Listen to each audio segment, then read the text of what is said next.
You are working with an existing Azure Kubernetes Service, or AKS, cluster, and a container image stored in the Azure Container Registry.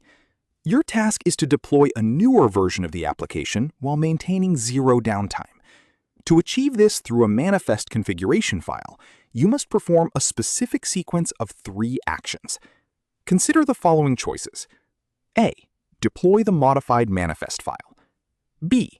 Modify the container image tag within the deployment manifest. C. Confirm the deployment rollout status. Continuing the options, we also have D. Remove the current deployment and deploy it anew. And E. Scale down the deployment to 0 instances prior to updating. Which of these actions should be performed in sequence to successfully complete the rolling update?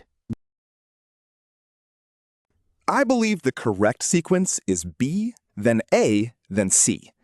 To perform a zero downtime rolling update in AKS, you must first update the container image tag inside your deployment YAML file.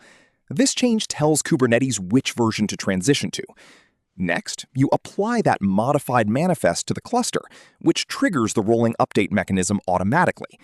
Finally, it is best practice to monitor the rollout status to confirm that the new pods are running successfully while the old ones are gracefully replaced. Explain which answer is correct and why. Clear, professional, educational. Options D and E are incorrect because they involve removing the deployment or scaling it down to 0. Both of these actions would immediately stop the application, causing downtime, which violates the requirement. Remember for your exam that a rolling update is designed specifically to maintain availability during transitions.